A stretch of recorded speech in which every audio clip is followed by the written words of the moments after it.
What is up, Mizzou fans? Welcome back to another post-game show here on Show Me Football. I'm your host, Josh Fann of ShowMeFootball.com, covering your Missouri Tigers. He's Braden Dowers, and we're going to break down Mizzou's 42-6 victory over the UMass Minutemen. All that and more coming right after this.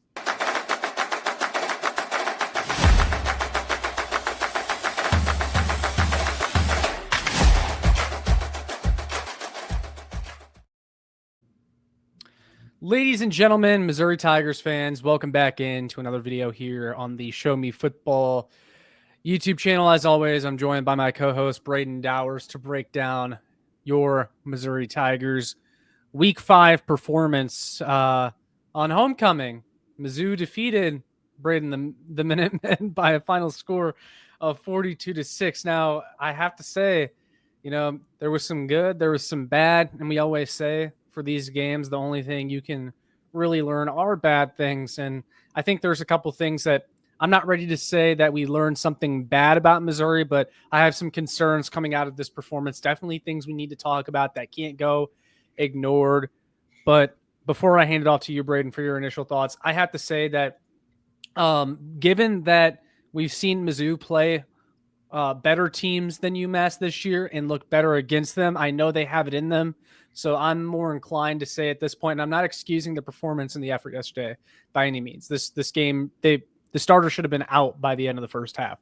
But given that we've seen Mizzou perform better versus better competition, I'm more inclined to say that they just really did not care about this game, and that all they wanted to do was kind of win and get out.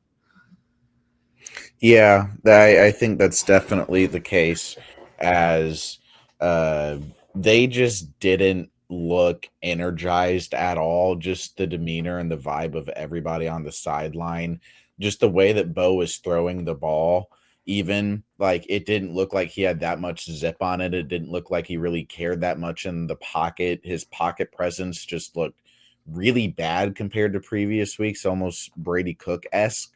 No, not almost. It was Brady Cook-esque. We can say Yeah, it. I mean, it just like he took unnecessary sacks when he didn't need to, where he could have scrambled otherwise. And I don't know if that's the coaching staff telling him just take it easy, don't get yourself into any weird situations and get hurt. But that's just how he looked. He didn't look that good, and I really hope that that is not a sign of things to come. The offensive line didn't look like they really cared. Just in general, a significantly worse performance than what they showed versus South Carolina.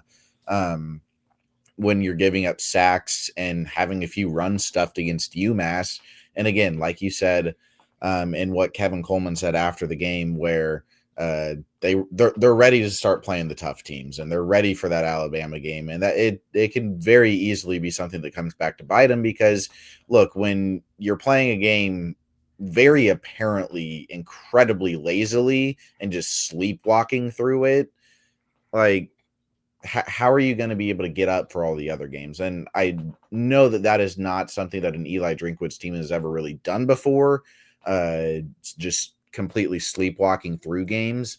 But this was by far the most slept walk game in the Eli Drinkwitz era, I think.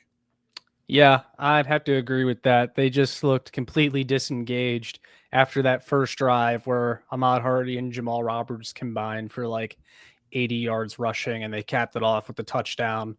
After that, it just felt like they went into turtle mode. And I know, here's the thing. I know a lot of people are going to complain about the fact that Missouri had its starters in well through the third quarter, when we thought this was a game where the starters should have been done by the end of the first half. And again, I agree with that. I mean, if you're trying to get out of here as quickly as possible, you're not giving Ahmad Hardy carries in the third quarter like they were in this game. Now, I do understand that they were trying to give him a stat pad game for his Heisman campaign, and I did a little mini preview by myself where I just talked about like 4 things that I want to see out of this game.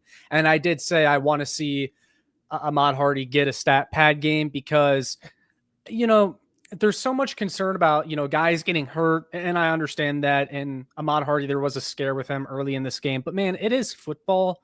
At the end of the day, guys can get hurt on any play. And if you have a chance to produce a Heisman winner at the University of Missouri, I say you run with the opportunity. And that's what Drinkwitz did in this game by giving him those opportunities, 24 carries, 130 yards, and then 3 touchdowns. That'll really help him out. It's not the ass whooping that he put on to Louisiana, but I thought the play calling was super, super vanilla. I mean, they ran probably, Braden, the same 5 plays over and over again on Yeah. offense. It was either inside run, outside zone run with Ahmad Hardy, or Bo Prabula, rolls out and throws a dink and dunk pass to Kevin Coleman or Brett Norfleet. I mean, that was it. There was no deep balls broken out in this game. They did not open up the playbook whatsoever. Mizzou knew that they could beat UMass with their bare minimum effort, and that's what happened. That's why this game went into the third quarter with the starters. And I don't necessarily hate it either because, if I'm the coach of the team, if I notice that they're performing badly, I'm going to say, you guys aren't just going to sit out at the beginning of the second half. You're going to go in there and you're going to fix some of this crap that's going on. Yeah. I think some of the things got better defensively. Offensively, I think the run became easier to defend after a while just because it became super obvious that they were going to run it with Ahmad Hardy, and UMass was selling out to stop it. I mean, how could you not? You knew Mizzou was going to do that coming into this game. I would question the coaching on the other side if they weren't prepared for it. And yet Ahmad Hardy still averaged about 6 yards per carry and had 130 yards in this game. So, I mean, there's little individual things to nitpick, which we will.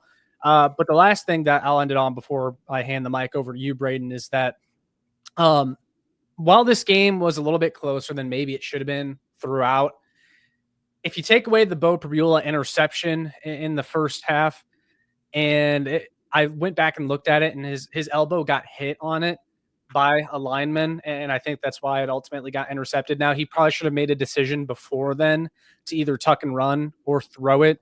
When you are making a decision that late in the play after stepping up into the pocket, you subject yourself to turning the ball over in a fashion like that. So he just needs to be better about the decision making, as he's not fully absolved the blame on it.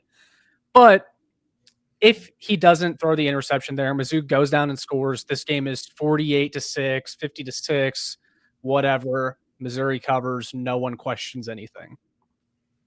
Yeah, probably they go up and win. I mean, the point swing there is the difference between 49-0 and 42-6. So they cover if Bo Pribula doesn't throw that interception there. And one thing that I really want to harp on, because I know a lot of what we're talking about is just how Mizzou slept walk through this game, how the individual performances were fine. And I mean, Bo Pribula broke Chase Daniel's record for most completions in a row because they were just throwing nothing but short passes the entire game. But there's one area of this team that you felt like you can't sleepwalk. You have to show improvement, even if it's just against UMass. You have to show us something, especially after Eli Drinkwitz in the press conference last week, after beating an SEC opponent, says, we need to get better here. And that's the secondary. And the secondary did not look good against the worst ranked team in FBS in passing the football. Like, UMass is absolutely abysmal at passing the football, and they still got decent completions downfield against us in the first half of this game. Toriano Pride had a completely unnecessary pass interference call against him in the corner of the end zone. Completely turned around, didn't get his head turned at all, was all over the receiver, and this is against UMass. Like, why is he on the field against UMass getting the worst pass interference calls that I've seen a Mizzou corner get in years? It's ridiculous that he's still getting playing time. And I know that I've come on here with a just hate boner for him in the past few weeks, but I'm sorry. I'm fed up. I'm over it. Drayden Norwood didn't get hardly any snaps, if any at all, yesterday. I don't know if they're nursing some sort of injury or what with They him. are. He said Okay. soft tissue injury stemming from the South Carolina game. They didn't and I'll just interject this point now because I mentioned to you during the game how I thought Drinkwitz was toying with the rotations a little bit because we saw a lot of Vince Brown instead of Jordan Harris. We saw a lot of Toriano Pride instead of Drayden Norwood. We saw a lot of Jude James. We saw a lot of Tavoris Jones, guys who don't usually play. And the way Drinkwitz described it in the post game is basically if you had a paper cut even, they were limiting your snaps in this game. Yeah. So, I mean, I'm completely fine with that, but it's just the fact that Toriano Pride, and you know he's going to get snaps against Alabama. And Mhm. you know that Ty Simpson, after what he just did to the Georgia secondary, is going to absolutely torch Toriano Pride. The any snaps that he gets in the Alabama game, I'm going to be incredibly worried because he's a corner at this university who has playoff aspirations. Like they have the goal and the talent around them in this locker room to make the playoffs, but we're still going to trot Toriano Pride out there in serious situations. And that's a cornerback that you can't even trust against UMass.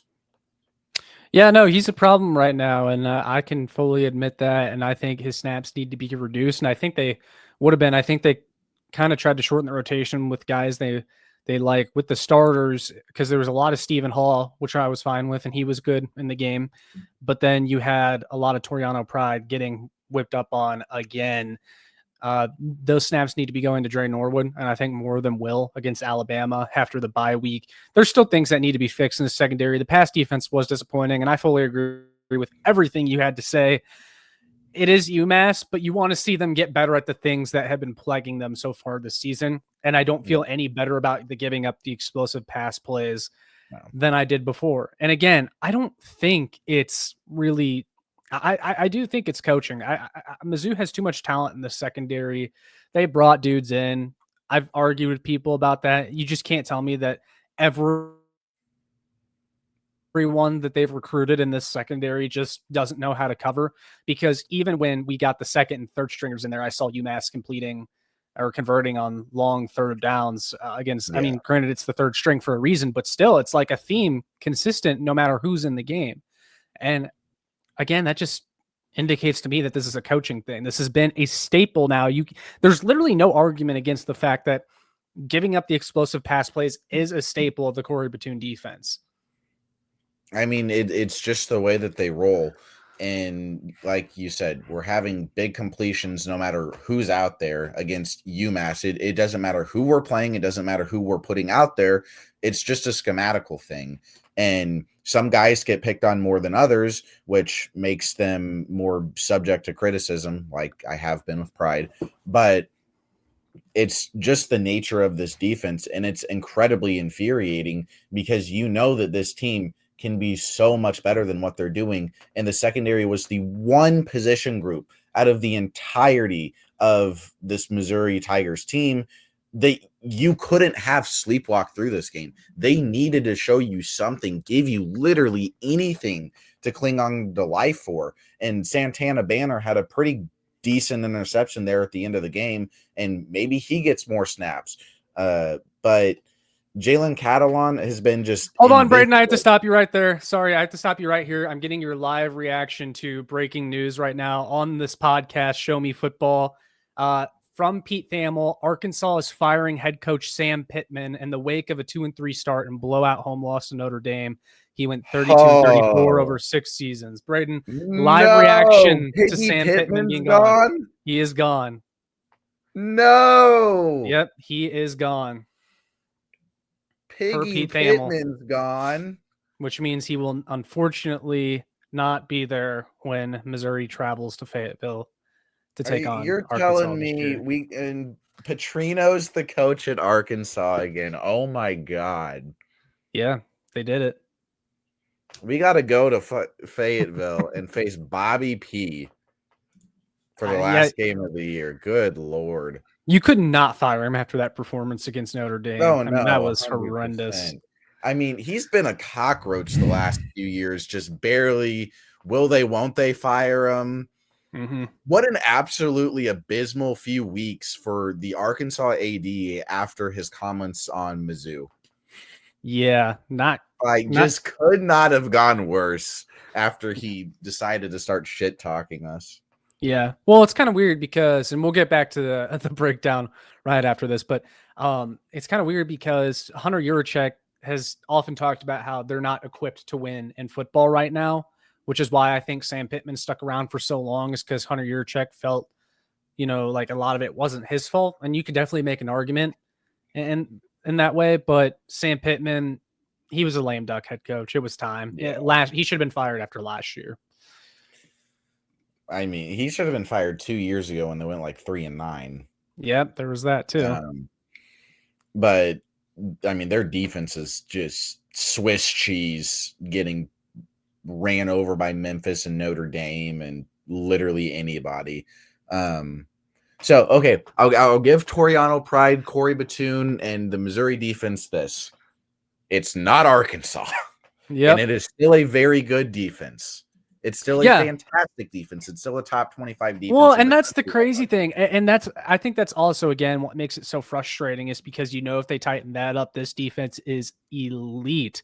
And you could already make the argument that it's elite because statistically, I mean, they have the been best run defense in the country. It's the best run defense. It's the best third down defense in the country. One of in the country. Yeah. And they held UMass to like 64 yards of offense before the fourth quarter. Yeah. But so you know that those plays are going to be completed when Ty Simpson's back there after what he just did to Georgia on the road. He's going to be able to come into Columbia and be able to do the exact same thing, if not significantly more. Well, unless we just are able to get so much pressure to him, which I don't think we're going to be able to do against the Bama O-line. Well, they left a lot of UMass receivers open, but A.J. Hairston, the UMass quarterback, wasn't able to hit them because the pressure was in his face. And shout out to the defensive line. I thought they were amazing last night. Damon Wilson was very close to multiple sacks. Darius Smith was very close to multiple sacks. They were putting the pressure on. There was also that one play, I believe it was Zion Young got a hand on the ball or on the quarterback's arm, and it was almost a pick six in the end zone where all the Mizzou defense would have had to do was catch it and play, and it would have been a pick six without having to run a singular yard. The defensive line was awesome. Jalen Catalon, he was flying around last night.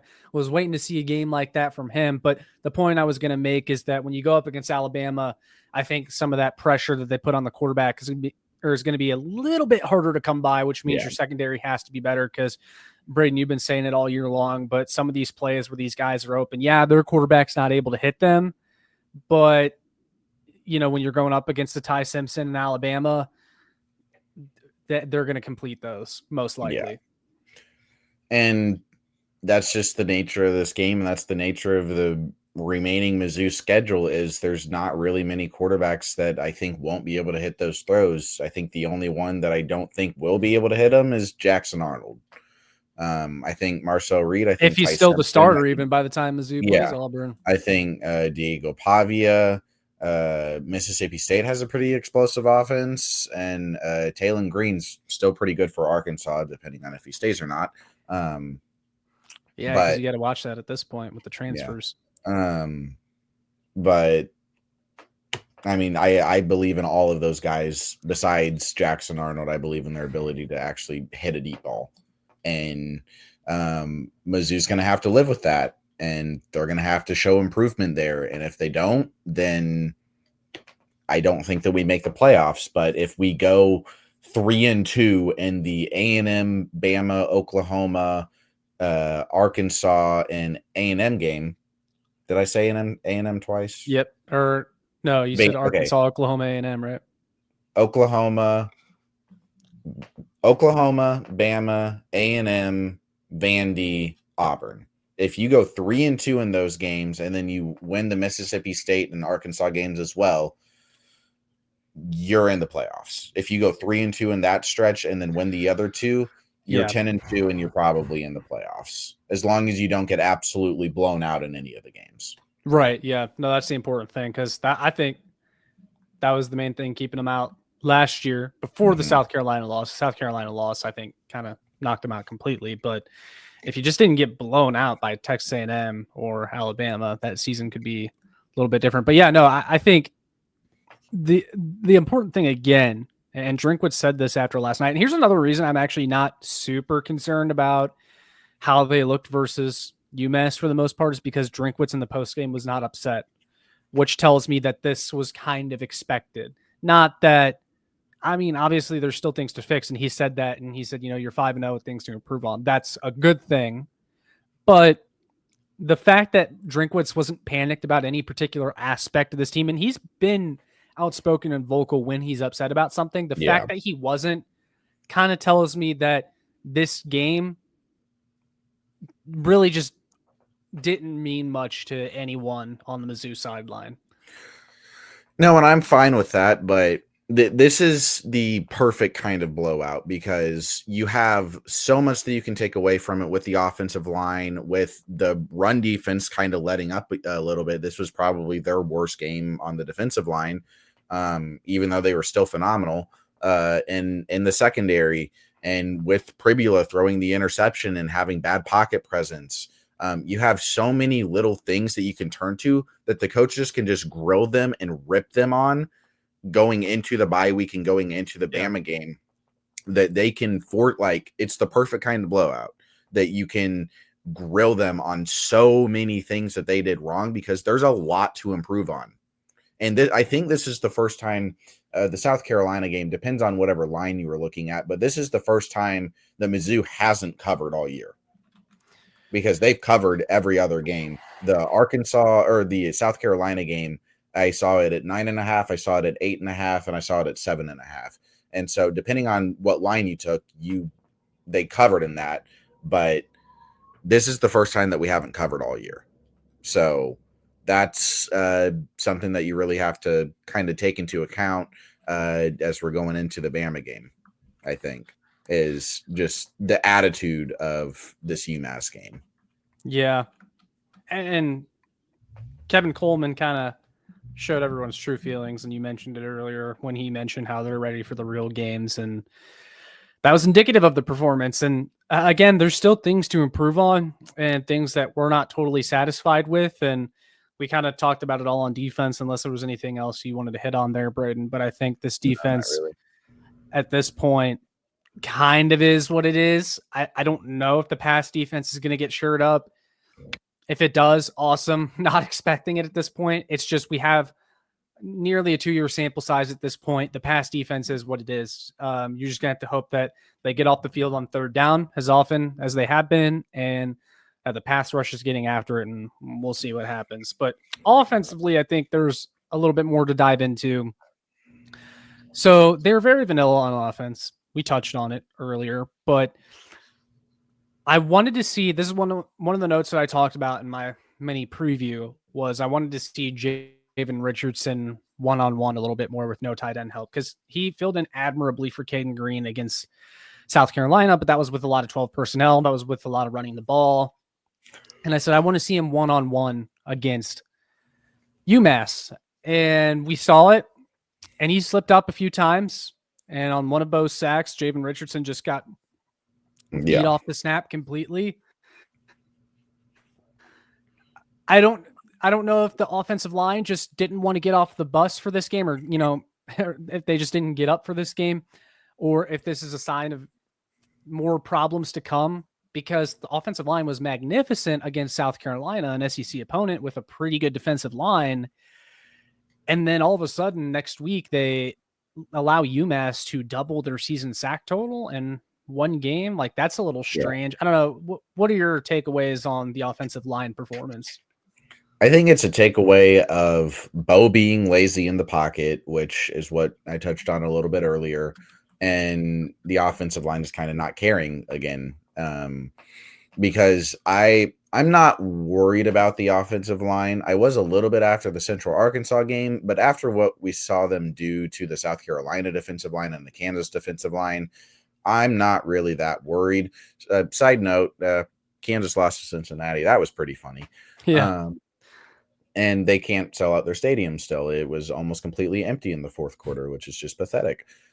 Anyways, the offensive line wasn't that great last night, but I'm not really too worried about it, because you might have Caden Green back and Javon Richardson. I mean, he held his own against South Carolina, and that was the game that you needed him to hold his own against, and he did. So I'm completely fine and not too worried about their performance. They kind of just clocked into work, showed up a little bit for what they needed to do, did the bare minimum, and got out of there pretty unscathed. despite the total sack numbers going up. And again, this is just reiterating what we were talking about. They were sleepwalking. Drinkwitz didn't seem too upset about it. Connor Tollison had a bad snap. You love to see those. Haven't seen Hadn't those popped in a up for a bit, while. He was but due. But you'd rather yeah, it come against UMass. yeah, you'd rather it come against UMass than against Alabama. Yeah. So glad he got it out of the way now. But it's been a while since the last bad Connor Tollison snap, but we saw one. So hopefully he got that out of his system, refreshed himself, and ready for the Bama game, because I'm still pretty confident in this offensive line. Trost is good. Tollison's good. If Green's back, he's great. The guards are good. Good ice and whoever the hell they decide to rotate at right guard. But yeah, that's really all I got on the offense, just in general. Bo looked fine. The offensive line, I'm not too worried. And like you said, very vanilla offense. Yeah, pretty much. No one really got involved outside of Brett Norfleet and Kevin Coleman, because that's all they needed. I thought it was interesting how we saw a lot of Tavoris Jones, and he looked good. And it's just kind of like I was convinced that I'm still convinced he's not a real person, because the guy's been in the program forever now. Hardly ever gets to play, even in the blowouts. But he comes into this game and just like all of a sudden is the best player on the field. He had like a huge return in this game. He had a big touchdown run. Sure, awesome. And then I just want to shout out Marquise Davis again, the freshman running back, because he had multiple runs again in this game where I'm just like, yeah, I'm excited about the running back position for the next 3 to 4 years. He looks awesome. Shout out Tommy Locke too. Yeah, Tommy Locke got some snaps. Oh, actually, let's talk about that real quick, and then we'll wrap it up. Matt Zollers, this is one of the other notes I wrote in the mini preview. I wanted to see him get some snaps. I wanted to see him actually run the offense with a fully open playbook. They gave him one drive. Now, you can argue that one additional drive wouldn't have made him any better in his career than if he didn't get it. Like if Matt Zollers is good or bad 2 years from now, it will have little to do with the fact he didn't get another drive against UMass. But I think we kind of said that same thing with Sam Horn, and then we never got to see him. And so then there was a quarterback competition or a quarterback question heading into this year because we never saw Sam Horn, and we'll never know what his career is going to look like or what it was going to look like if he had actually played. I understand Drinkwitz wanting to get Tommy Locke snaps and everything like that, but I would have given Zollers a little bit more playing time before they put in Tommy Locke and the third and fourth stringers, because I just think he needs those game reps, man. You don't want another Sam Horn situation where you're heading into year 3 or year 4 and you still have no idea what the guy can do. And also, he is your backup this year for Bo. If Bo gets hurt against Bama, Zollers is coming in. Wouldn't you want him to get a few more passing attempts in his career in a real game if he has to come in? That was a little strange to me. Yeah, maybe, but at the same time, you're just trying to make sure that you get out of this game with no injuries, because you can't predict injuries. You can't, I mean, you can be prepared for them, but what difference is 2 more Matt Zoller throws in the fourth quarter against UMass really going to do if he's playing in Jordan-Hare in 2 weeks if Bo Pribula, or in 3 weeks if Bo goes down and gets hurt? Like, well, what difference is that 1 or 2 throws against UMass in the fourth quarter going to make? I don't think it's going to be that much. Yeah, and that's kind of part of how I feel. And then there's another part of me that says, we should get him game reps, because we always kind of put it off with Sam Horn. We're like, there will be more opportunities. Well, there never was another opportunity for him. Yeah. But anyway, we'll go ahead and end it right there. We'll do a preview for Alabama later this week, but my initial impressions are it's going to be a tough game, but they're coming here, and they're a team that cannot run the ball, and they're also one of the worst teams in the SEC at stopping the run, which I think makes this a much closer matchup than a lot of casual college football fans looking at it will think. That game's going to be Ahmad Hardy versus Ty Simpson, basically. Yeah. It's going to be them duking out for who becomes a Heisman favorite. in my opinion. Because if Ahmad Hardy and Tigers win, Hardy's going to be a Heisman favorite if we beat Bama. Because Bama's going to be in the top 10, top 5 by the time that we play them, because they just beat Georgia. As long as they take care of business against Vandy, that's Bama's probably the biggest game under Eli Drinkwitz, I think. Yeah, it's up there. Legitimate home game versus a top team that you have a legitimate chance of winning. Yeah, and I think you'll start seeing Mizzou projected to make the playoff if they win that game. Yeah, because the rest of the schedule after that is kind of take care of business. Because the thing is, Bama's one of those games that a lot of people had as a loss at the beginning, but you can have 2 losses and still make the playoff. 10-2 SEC team, most likely getting in this year, barring something insane. If you beat Bama, you can lose to A&M and Oklahoma, and you're fine. But you take care of business against the rest of the games, which I think Mizzou will probably be favored in. Yeah. Mizzou should be favored in every game besides Bama and Oklahoma, I would think. Like, A&M's been good, and I mean, what they did to Notre Dame on the road was really impressive, but I think that Mizzou should be favored, and that the A&M game is going to be brutal, but that is weeks away. I mean, both defenses are just phenomenal, and Elko has them playing really well, but I mean, if you beat Bama, then everything is on the table. You're looking at a top 10 team who going into the Vandy and Auburn games where you're probably favored by 2.5 in both. If you win both of those, then you come back for A&M and Mississippi State. If you win both of those, and then you go on the road to finish at Oklahoma and Arkansas.